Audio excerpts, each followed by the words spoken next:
I've been walking down the street. Kayaknya hari ini berkurang ya, nggak banyak seperti biasa-biasanya. Benar ya, Pak Imam? Pak Iwan, lebih? Belum dilihat. Belum absennya. Coba saya pengen tahu lebih banyak atau berkurang sih? Mana nih semangat paginya? Selamat pagi! Luar biasa. Ya. You didn't find I am the one that is always. Terima kasih. Selamat pagi. Selamat pagi. Pagi, luar biasa.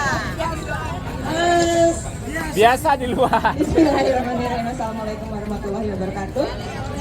Sebelumnya terima kasih nih buat tim IMC dan tim bapak-bapak dan ibu-ibu sekalian. Saya sengaja datang terus ikut olahraga ini. Jujur happy. Satu, kalau olahraga itu kan harus happy dulu nih, gitu. Kalau olahraga kepaksa nggak jadi, ya nggak jadi.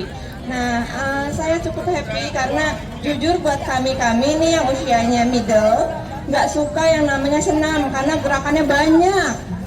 Saya aja sampai pusing tadi, kanan kiri kanan apa belakang depan gitu ya. Saya jadi lebih suka lari. Biasanya kami olahraganya lari, milih lari. Jujur kali ini dokter-dokter nggak kayak dulu Pak. Kalau dokter-dokter cuma bisa belajar di belakang meja, ngejelasin pasien. Sekarang nggak. Kami ikut istilahnya mensosialisasikan olahraga. Jadi kami tetap olahraga, kami tetap lari, kami tetap jalan apa yang kami bisa. Apalagi kalau di EMC kita punya sport klinik. Jadi biasanya dokter ortopedinya udah mulai melihat dan ingin kita beraktivitas. Usia tidak menjadi hambatan. Usia tidak menjadi hambatan. Terlepas dari olahraga, salah satu yang ingin saya, karena saya dokter gizi, pastinya saya akan menjelaskan beberapa hal supaya olahraga kita nggak sia-sia. Hidup kita semakin produksi, jangan dikira Bu, usia lanjut bisa aja selnya muda. Nggak apa-apa usia jalan terus, tapi selnya diam di tempat. Apakah itu bisa? Bisa banget. Jujur usia yang muda sekarang justru penyakitnya banyak. Jadi jangan mau kalah sama usia. Ya, kalau saya bilang jangan mau kalah dengan usia. Saya sendiri terinspirasi oleh konsulen saya yang usianya sudah 65 tahun tapi terlihat muda, mungkin sering di TV. Ya, kayak Dokter Ida Gunawan, Dokter Samuel Untoro, mungkin sering nonton TV pasti ngelihat. Mereka usianya sudah lanjut, tapi selnya cukup bagus.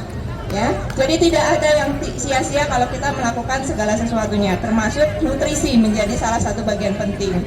Apa sih yang perlu kita capai? Nggak perlu capek-capek Pak. Tepung nggak boleh kebanyakan, gula sesuai standar, penggunaan minyak jangan terlalu banyak. Diet itu mahal Dok? Enggak, diet itu murah Bu. Contoh, sayur kita nggak perlu diolak-alik banyak-banyak, cukup kalau ini dikukus ya Bu ya, atau dilalap kalau orang Sunda mah, hidup di kebun juga bisa. Dalam satu hari, sayur itu harus bisa dikonsumsi 2-3 porsi. Satu porsinya segimana sih Dok? Satu porsinya itu adalah 1 gelas aqua Pak, ampasnya, bukan ampas plus sayur. Jadi cukup banyak yang harus dikonsumsi. Dan itu tidak berkurang walaupun kita seiring usia. Jadi serat itu harus terpenuhi kalau dari sayur 2-3 porsi satu hari. Apakah sayurnya jenis tertentu? Tidak. Variasi, pelangi. Hari ini bayam, besok wortel, kemudian besoknya terong, is okay, nggak jadi masalah. Kemudian apalagi yang harus dipenuhi Dok seratnya? Dari buah, asal jangan durian ya Pak. Siapa yang masih doyan durian? Nah, durian boleh, tapi dia tidak boleh terlalu banyak. Sesekali nggak masalah, untuk happy kan? Ingat, diet itu harus happy, nggak boleh diet itu jadi terpaksa, ya. Oh, boleh Bu. Daripada Ibu Senewan ngeliat orang makan durian kita diem aja gitu ya, boleh, tapi nggak boleh banyak. Berapa banyak yang dikonsumsi? Cukup 1. Nyicip kalau kita mah ibaratnya ngebalenin lidah gitu ya, jadi happy. Nah kemudian buah apa yang bisa dikonsumsi? Semua buah boleh, kecuali kita punya kondisi khusus. Artinya kondisi khusus itu kita punya sakit diabetes, kita punya sakit ginjal atau gangguan itu sih yang dua yang membatasi kita dalam makan buah. Selebihnya apa yang kalau kita sehat-sehat saja dalam kondisi yang masih produktif, belum ada sakitnya, makan buah apa aja boleh. Berapa banyak yang harus dikonsumsi? 3 porsi, Bu. 3 porsi dalam 1 hari. Satu porsinya kalau dia buah seperti buah yang dipegang dengan 1 tangan seperti jeruk, apel, pir, 1 porsinya itu 2. Jadi dalam 1 hari bisa minimal 6 biji. Iya, 6 buah jeruk minimal itu loh, Bu. Jadi kalau mau banyak boleh kalau kita nggak punya kondisi yang tadi saya sebutkan. Kemudian kalau buah-buah yang diiris yang di tukang rujak tahu kan ya, semangka, melon, nanas, ya, pepaya. 1 porsinya 1 iris panjang. Itu minimal berarti 3 iris. Sekali lagi itu minimal. Kalau serat semua minimal. Minimal yang harus kita penuhi. Kemudian kalau buahnya besar kayak buah mangga, naga yang kita pegang dengan 2 tangan, itu 1 porsinya adalah setengah sampai 2/3 buah. Hematnya dalam 1 hari kita bisa konsumsi 2 buah. Kemudian buah yang kecil-kecil kayak kelengkeng, anggur, 1 porsinya 10 biji. Dalam 1 hari bisa minimal 30 biji. Itu baru kita cerita tentang serat, ya. Kemudian lauk yang bisa konsumsi kita apa sih? Kita sehat, orang sehat, hidup sehat. Mau dia dewasa muda sampai usia produktif, itu sebenarnya harus memenuhi 6 porsi lauk yang bercampur antara hewani dan nabati. Jadi, apakah kita sudah melaksanakan itu semua dulu? Kalau sudah melaksanakan itu, baru kita berpikir tentang karbohidrat. Kenapa jadi yang terakhir? Karena ingat, kalau semakin usia bertambah, kita nggak butuh karbohidrat terlalu banyak. Yang sering kita pelajari, karbohidrat itu zat tenaga. Jadi, kalau kita makan, kalau bisa kita habiskan dalam bentuk tenaga. Kenapa nggak boleh disimpan? Karena kalau disimpan, karbohidrat yang berlebih itu akan menjadi lemak. Jadi biasanya yang bikin penyumbatan darah segala macam bukan cuma lemak, Bu, tapi karbohidrat yang berlebihan, gitu ya. Kadang-kala kita gini, saya mau sehat, Dok, saya mau makannya nasi hitam. Doyan nggak, Bu? Nggak doyan, Dok. Tersiksa nggak? Tersiksa. Sekali lagi, yang kita harus buktikan adalah diet itu nyaman, bahkan untuk orang yang sakit kencing manis. Bahkan untuk orang yang sakit kencing manis. Karena kita hanya cukup menakar saja sebenarnya untuk beberapa penyakit tadi, cuman cukup menakar saja. Karbohidrat nggak terlalu banyak, Pak, Bu. Jadi gini, kalau kita mau mengkonsumsi nih, saya, Dok, biasanya memang makannya banyak. 1 porsi itu 1 piring tuh penuh. Nah, 1 piring penuhnya ini kita rubah. Yang tadinya nasi kita ngumpetin sayur sama lauk, kita balik nasinya kita umpetin sama sayur dengan lauk. Karena ingat, karena tadi serat itu harus 2-3 porsi minimal. Kemudian lauk itu harus 2 porsi. Kalau ikan, gampang ya memporsikan lauk itu. Kalau ikan 1 porsinya itu telapak tangan kita, Bu. Kalau tahu, tempe, daging 3 jari tangan kita. Ya. Nah, kalau ayam seperti apa? Ayam seperti yang kita konsumsi di rumah, 1 dibagi 8. Itu adalah 1 porsinya. Kemudian kalau telur, kalau ayam broiler ya, Bu ya, kalau ayam kempul yang jantan itu kan kecil sekarang ya, itu 1 bagi 4. Sebenarnya harusnya di gram, cuman kadang-kadang kalau orang sehat di gram aja pasti nggak mau. Orang sakit aja nggak mau di gram-gram, bener nggak? Udah mikir sakitnya, Dok saya sakit, terus orang sakit paling nggak mau ke dokter gizi. Kenapa? Satu hal yang dia takutkan adalah menghitung gram. Saya harus nimbang, saya harus mengukur, menakar, menimbang. Takaran betul, tapi tidak harus persis ditimbang. Itu bisa kita alaskan seperti tadi. Kalau kita sudah mengkonsumsi 1 porsi ikan itu 1 telapak tangan, ini kan minimal kalau orang sehat. Nanti kalau jantung, ginjal ada lagi sih hitungannya. Tapi kita bicara di sini adalah orang sehat. 1 porsi ikan itu segini, itu minimal. Ibu mau 1 kilogramnya dihabiskan, silahkan. Nggak jadi masalah. Sekali makan loh, Dok, nggak apa-apa. Apa jadi gemuk? Enggak. Karena bukan karbohidrat.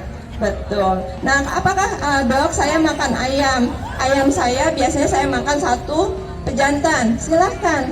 Tapi dikentaki dok, nggak boleh. Kenapa? Ada tepungnya. Jadi kita benar-benar worth sama karbohidrat. Karbohidrat harus benar-benar dihitung. Semakin usia bertambah, karbohidratnya dihitung. Berapa banyak nasi yang harus dikonsumsi dalam satu hari? 3 kali 1 kepal tampal. Tangan saya ya Pak, bukan tangan Bapak yang gede. Tangan saya. Atau kalau kita bisa bayangkan adalah satu di jangkut tahu ya, 1 McD. Nah itu 100 gram kurang lebih. Atau kalau mau ditakar dengan sendok, 5 sendok makan. Itu yang harus ditakar. Nah nasi ini analoginya dengan yang mana aja?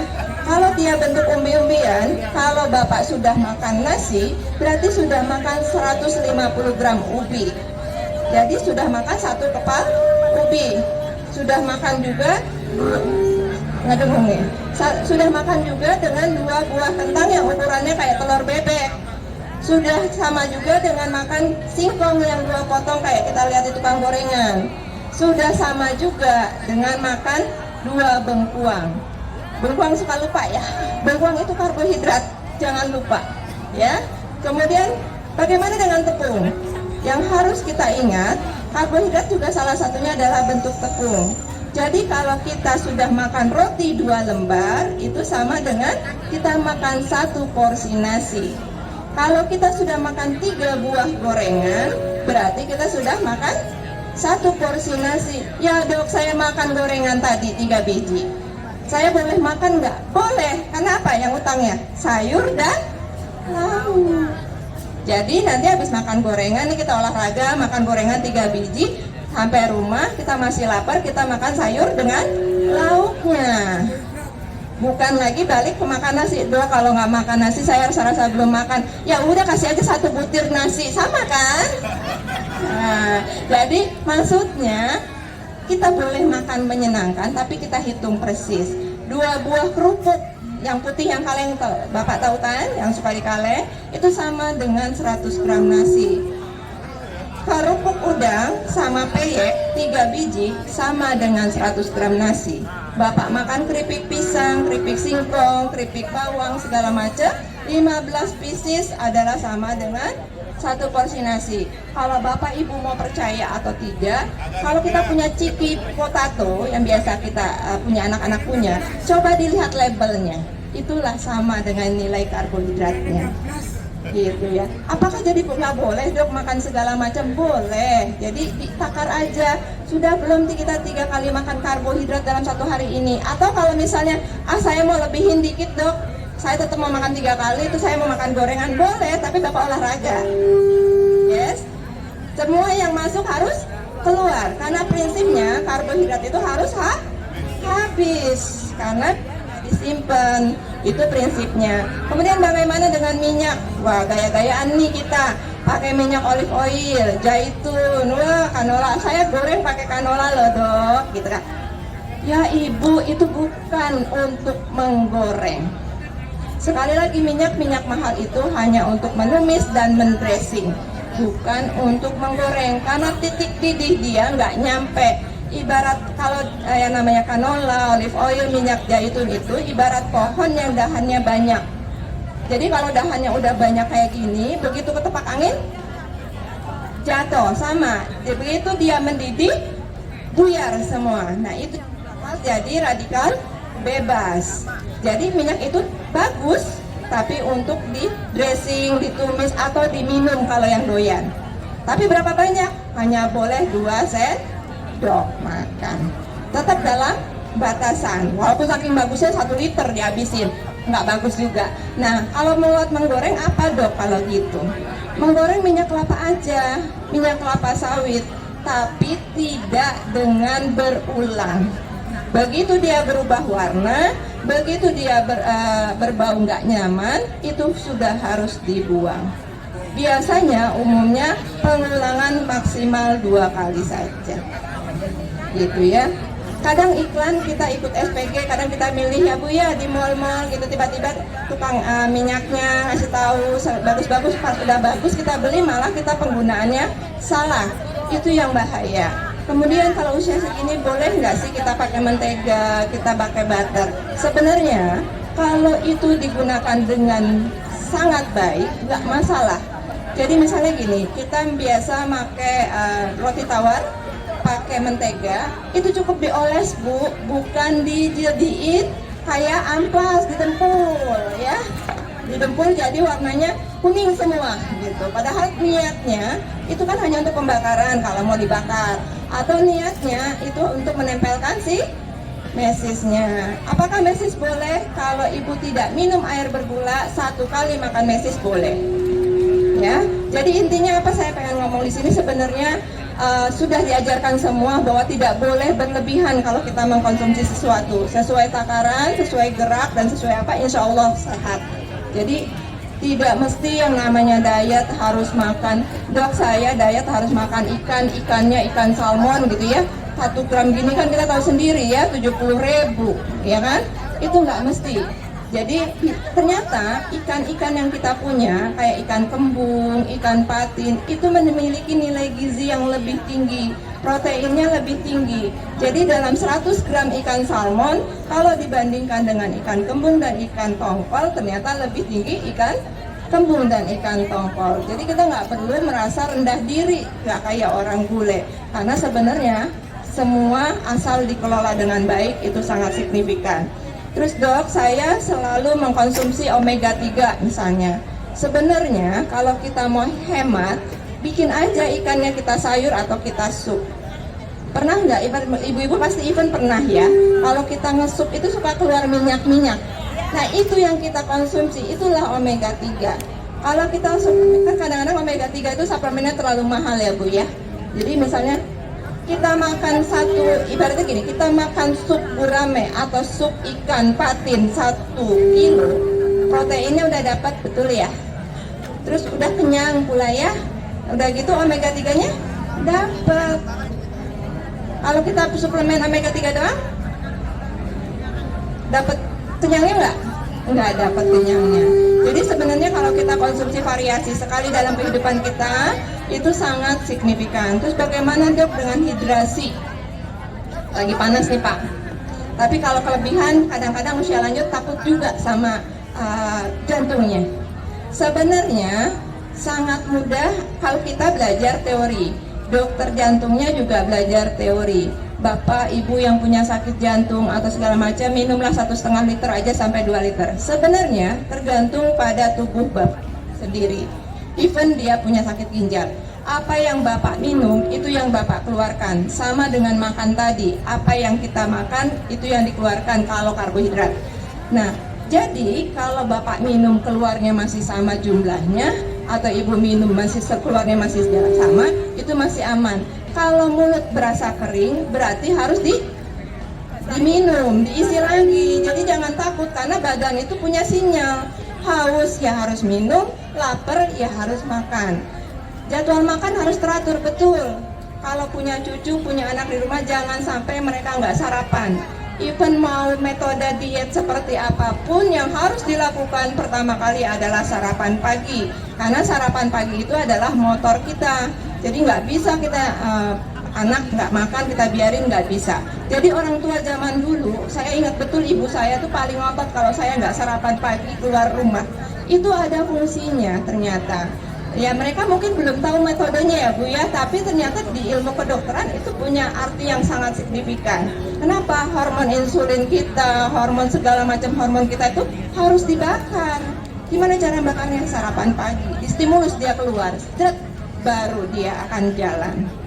Kalau kita baca jurnal, mungkin bapak ibu sering baca Google dan segala macam, even orang sakit sindrom metabolik kayak DM, jantung dan segala macam, kebanyakan diderita oleh orang yang tidak sarapan pagi. Jadi itu yang harus dilakukan. Dok, bagaimana dengan intermittent fasting? Kadang boleh makannya baru jam 11 pagi, 11 siang sampai jam 11 malam umpama. Sebenarnya intermittent fasting itu diambil dari, kalau yang muslim tahu mungkin adalah puasa Nabi Daud. Itu yang diteliti banyak dan ternyata menghasilkan hasil yang sangat baik. Emang baik betul, seperti kita kalau kaum muslim melakukan puasa itu adalah resting kita. Tapi kalau puasanya betul, kalau intermittent fastingnya betul, artinya tetap makan dengan komposisi yang baik. Kejadian di kita kadang-kala kalau Ramadan itu turun berat badan di awal, naik berat badan di akhir.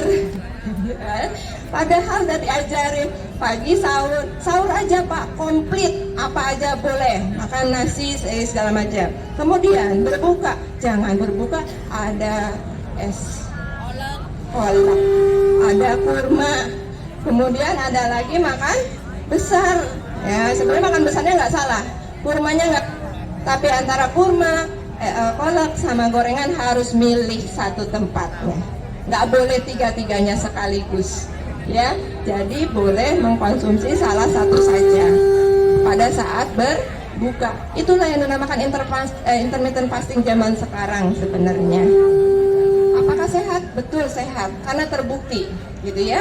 Jadi jangan a priori terhadap salah satu diet. Salah satu diet tidak berarti berfungsi untuk orang lain, sangat individu. Jadi ibu bisa aja misalnya saya makan melon aja udah kurus gitu ya, ibarat kata belum tentu yang sampingnya makan melon aja kurus. Itu sangat individu sekali. Jadi tidak bisa disamakan satu dengan yang lain. Jadi sekali lagi resume saya adalah kalau kita pengen sehat, cukupi serat kita dengan 2 sampai 3 makan porsi sayur, kemudian 3 porsi buah minimal ya. Kemudian kita mengkonsumsi lauk sebisanya 6 porsi. Dan kalau karbohidrat kita cuma 3 kali makan. Kalau kita mau minum gula, artinya air gula, hanya boleh 1 kali dan setengah sendok teh. Penggunaan minyak dalam kehidupan sehari-hari hanya boleh 2 sendok makan. Penggunaan garam boleh Pak. Boleh, kan ibu udah makan nasi. Iya kan? Jadi banyak ya. Jadi maksud saya kalau ada yang suka masih hobi bu, masih hobi makan gula, minum teh, kayak kalau nggak minum teh manis lemes, nanti saya yang disalahin. Nggak apa-apa, tapi cukup setengah sendok teh. Setelah itu jangan yang manis lagi ya. Kemudian apakah perlu makan garam Himalaya? Tidak berasa garam. Sebenarnya penggunaan garam itu asal tidak berlebihan. Apa yang bisa tidak berlebihan? Jadi kalau ibu sudah pakai garam, jangan pakai MSG.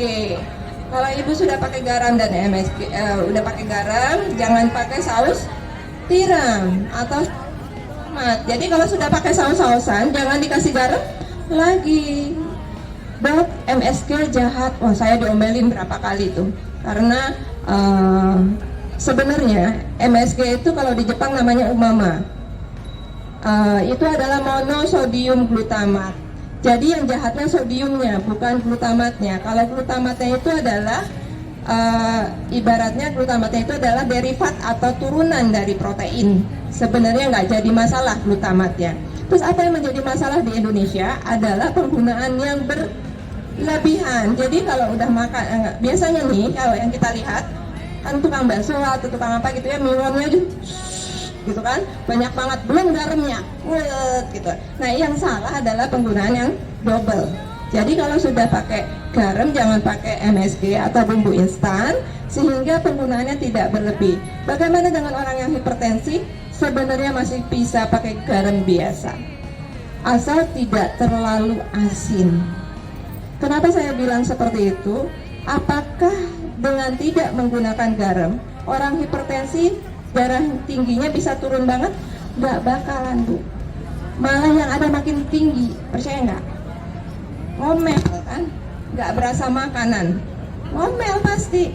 Akhirnya stres lah yang bikin darahnya tinggi gitu. Jadi boleh nggak sih? Boleh, asal dalam kambang yang lidahnya bisa merasakan, cukup merasakan tapi tidak terlalu asin. Dan jangan penggunaan yang kayak tadi double apa triple lagi, karena susah bu kalau ngitung natrium satu-satu.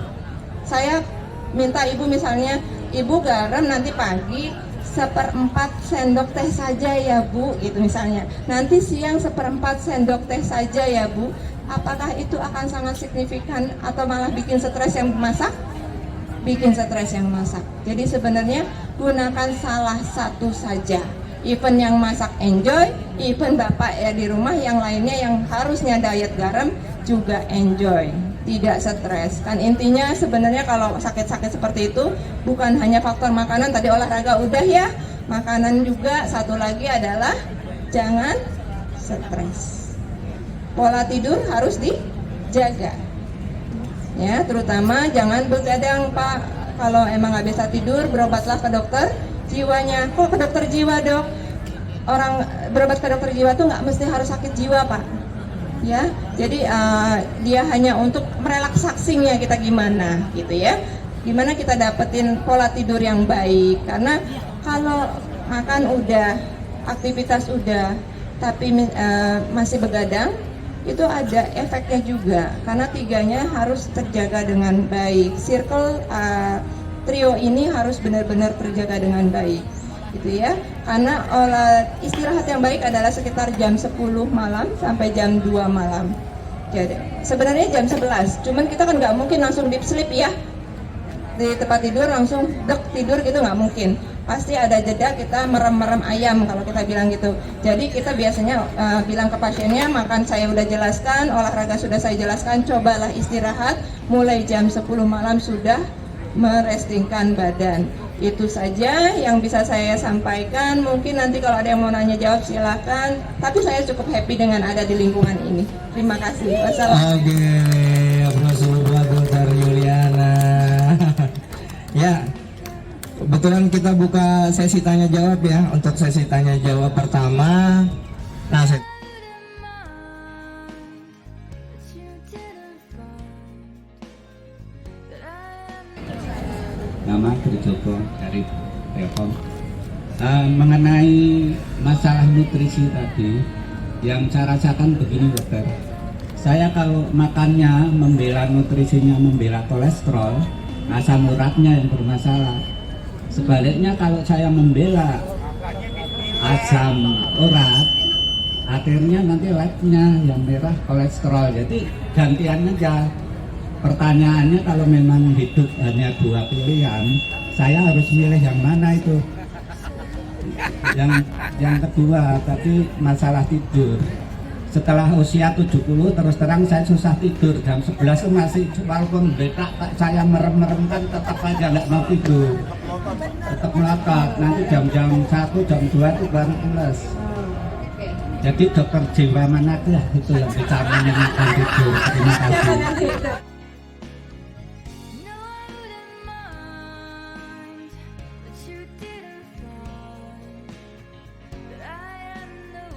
Sumber kolesterol itu bisa dari asam urat.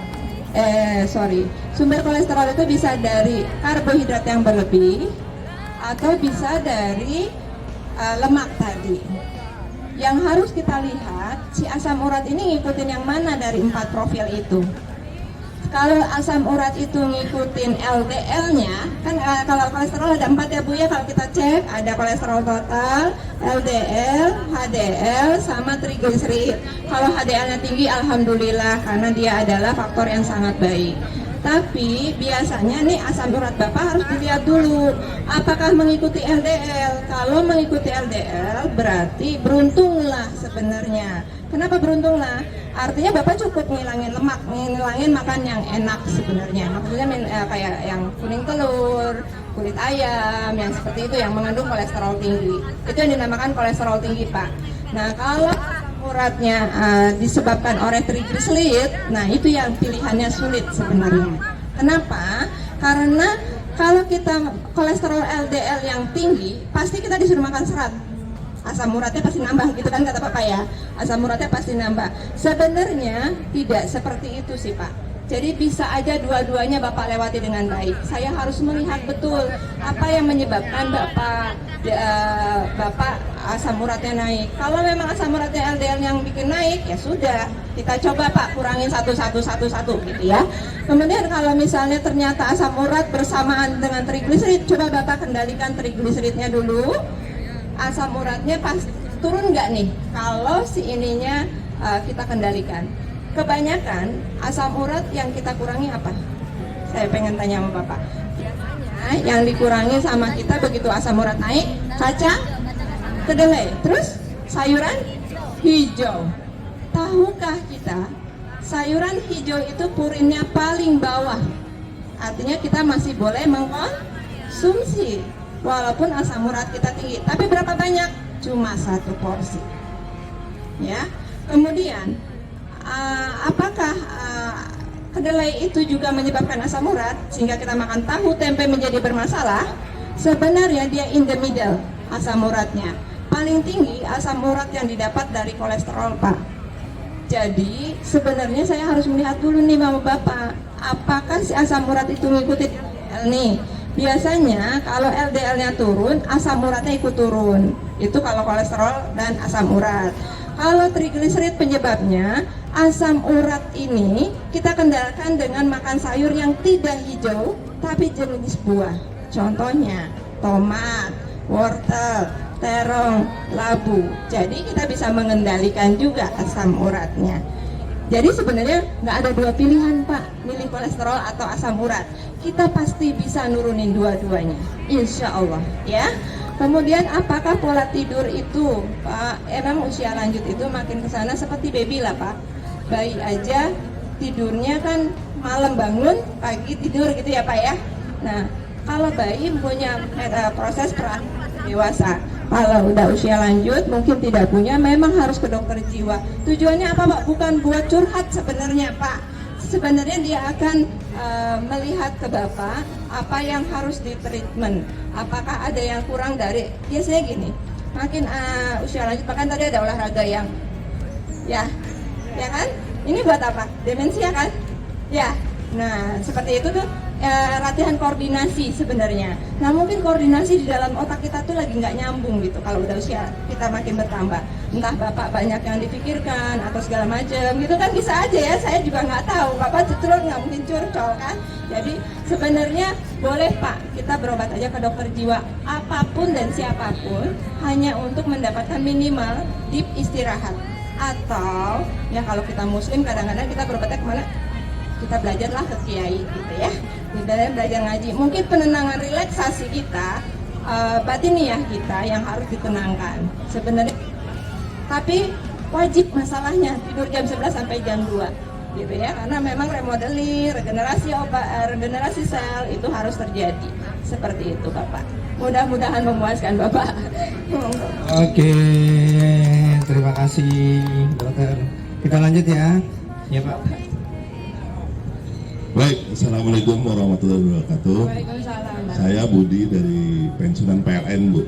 Nah, yang saya tanyakan tadi Ibu katakan kita harus bergerak dulu apa bergerak yang bagus, bergerak dulu baru karbohidrat, olahraga dulu ya, apa makan dulu baru olahraga. Itu mungkin aja. Terima kasih Bu. Sebenarnya gini Pak, nggak jadi masalah Bapak. Tetapi yang harus diingat adalah ketika kita melakukan aktivitas, jangan sampai kita perutnya terlalu penuh. Kalau terlalu penuh atau terlalu isi pasti blow up keluar. Ya, tidak nyaman juga kita olahraga, bayangkan perut kita kenyang. Itu nggak jadi masalah. Yang penting Bapak nyamannya bagaimana. Tapi yang harus dipikirkan setelah bergerak pasti harus ada karbohidrat yang masuk. Jadi kalau mau dibagi 2 ya monggo, kalau mau satu tetap utuh ya nggak apa-apa. Kan tadi saya bilang kita bisa dari 3 menjadi 4 porsi asalkan kita melakukan gerak, ya gitu. Jangan geraknya cuma jalan doang. Sebenarnya kalau kayak tadi tuh geraknya bisa 3 gorengan gitu.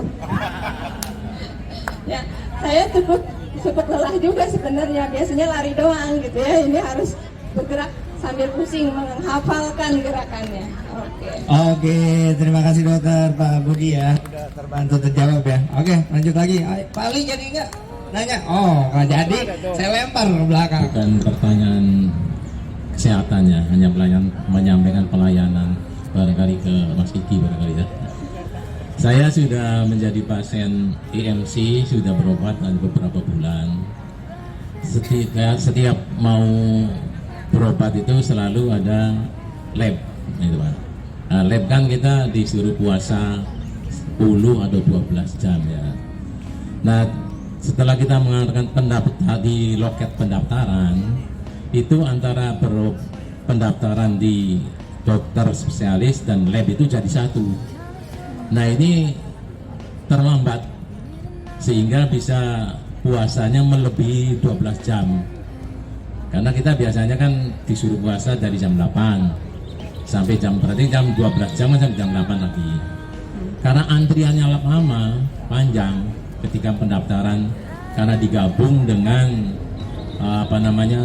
dokter, berobat dokter, maka akhirnya labnya terlambat. Nah ini yang saran saya, barangkali antara pendaftaran ke dokter spesialis dan lab dipisahkan, Pak, sehingga labnya bisa dilayani lebih pagi. Mungkin waktu puasanya bisa tidak terlampaui 12 jam. Ini yang sering saya udah berkali-kali itu seperti itu, puasanya lebih dari 12 jam. Barangkali itu yang saya sampaikan. Barang inilah bukan pertanyaan, mungkin saran Mbak Kiki ya. Itu Mas Kiki. Iya. Sebenarnya bisa jadi salah mengasumsikan. Misalnya kalau ceknya kelebihan dari 12 jam, bisa aja kadar yang dicek di lab itu nggak sesuai yang diperiksakan, yang ingin diharapkan oleh dokter Mas Kiki. Siap Pak, ini masukan Pak, tenang Pak, langsung saya bahas nanti. Oke, terima kasih Pak Ali atas inputan baiknya nih. Kemungkinan ada lagi, saya kasih 2 lagi pertanyaan. Tanya.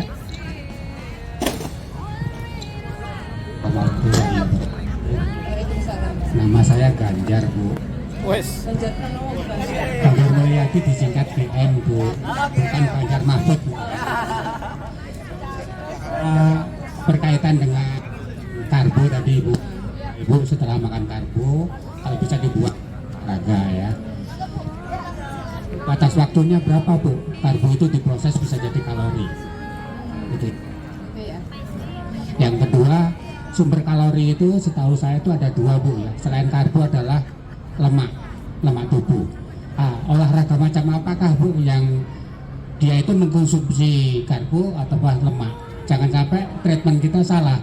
Karena kita ingin kurus, tapi olahraganya adalah olahraga yang bakar karbo. Tapi kalau kita habis makan, olahraga yang justru membakar lemak, gitu kan.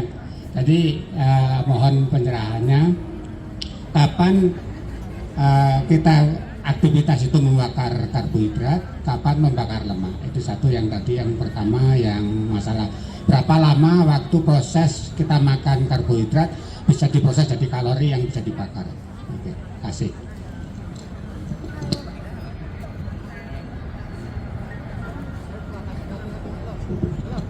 Maksudnya aktivitas biasa kita melakukan jalan kaki kemana-mana 6 jam biasa. Cuma kalau misalnya aktivitas, kapan kita olahraga untuk membakar karbo, itu biasanya dalam setengah jam aja kita bisa langsung melakukan pembakaran karbohidrat. Sebenarnya seperti itu. Kemudian bagaimana dengan lemak? Lemak itu adalah salah satu yang agak sulit dibakar sebenarnya. Olahraga yang kontinu, olahraga yang dilakukan setiap harilah yang bisa membakar lemak. Kenapa saya katakan seperti ini? Misalnya kita olahraga hari ini, ya, baru mulai, artinya baru hari ini kita melakukan olahraga. Lemak itu belum dibakar, baru mau di-up, belum sampai pembakaran lemak. Kemudian apakah besok kita olahraga setengah jam, olahraga lagi, dia hanya akan stay. Kapan dia bakar? Hari ketiga, Pak. Jadi bisa dibayangkan ketika kita besoknya tidak olahraga, dia masih stay kan? Maksudnya masih dalam stuck, misalnya angka 1 lah ya. Kalau mau bakar angka 2 gitu ya. Angka 1 masih stuck dia di situ. Oke, nggak masalah gitu ya. Besokannya kita tidak olahraga, dia turun. Jadi dia punya waktu jangka 2 hari untuk mau bakar apa mau turun. Kalau kita olahraga di hari berikutnya, kita olahraga, dia langsung bakar. Kenapa kok sedemikian sulitnya? Karena lemak itu butuh motor, butuh effort yang lebih besar untuk menghilangkan lipolisis, kalau kita bilang pembakaran atau pembuangan lemaknya. Tapi itu tidak mustahil. Makanya kenapa selalu dalam saran kami, saran Rikerdas atau saran dari Kemenkes itu minimal olahraga seminggu 3 kali. Karena diselingi, artinya dia masih bisa untuk pembakaran lemak. Olahraga seperti apa? Satu, kalau usia kayak sudah 40 tahun ke atas, saya nggak bilang usia lansia, karena usia 40 tahun ke atas pun organ tubuh kita biasanya sudah berbalik, ya. Begitu usia 40 tahun ke atas, nggak usah maksa yang kardio harus gym, harus, kecuali kita biasa gym dari muda. Jadi olahraganya yang seperti apa? Jalan sehat sudah standar, paling mudah. Jalannya bukan jalan santai, itu bukan. Jalannya sedikit ritme, speed sekitar 4 atau 2,5 sampai 3, ya, tergantung kondisi. Satu hal yang bisa di indikator kita adalah ngos-ngosan. Kita nggak boleh ngos-ngosan. Kalau tadi kan Nadia, tadi kan kalau kita memang ini, kalau ritmenya seperti ini, sebenarnya indikator paling gampang, kita nggak usah ngukur nadi pun. Kalau sudah ngos, jantung kita sudah tidak mampu. Jadi istirahat dulu, baru nanti gerak lagi. Apakah jalan biasa saja? Jalan biasanya 30 menit Pak, minimal. Jadi nggak boleh yang sistemnya kalau ketemu tetangga, terus kita berhenti ngobrol, apakah itu dihitung? Tidak bisa dihitung. Terus gimana dong, kan dianggap sombong, ya kan? Nggak berhenti. Gerakan kaki Anda, sebenarnya dari olahraga tuh dikasih tahu juga tuh sama mbaknya kan. Sebenarnya secara nggak langsung ya mbak ya. Jadi sistemnya ketika kita melakukan ngobrol, kaki kita tetap digerakkan. Itu adalah ritme olahraga. Loh, itu simpel tapi kok bisa bakar lemak? Bisa banget Pak, kalau olahraganya dirutinkan. Jadi kalau sekarang udah Jumat nih, jangan besok istirahat gitu ya sebenarnya ya. Lanjut lagi, olahraganya 30 menit ya minimal. Makanya saya tadi bilang sama Mas Kiki, ini gara-gara saya disuruh datang jam 7 pagi nih, saya nggak sempat olahraga treadmill di rumah, makanya saya ikut gerak gitu ya. Tapi bikin pusing, karena gerakannya, maksudnya pusing dengan gerakannya. Jadi saya ikutin aja, kaki saya gerak aja, yang penting kaki saya gerak. Karena apa? Kalau udah olahraga rutin, jujur ya Bu, sebenarnya itu bikin kita ketagihan. Kalau nggak gerak tuh badan lemes. Nggak usah mikir bentuk otot atau pembakaran seperti apa sih Pak. Sebenarnya kalau kita sudah bergerak, pembakaran karbohidrat dan pembakaran lemak itu pasti terjadi, asalkan makan sesuai porsinya. Gitu ya Pak ya. Ada lagi yang belum ditanya Pak? Blend what you need. Hopping on a train.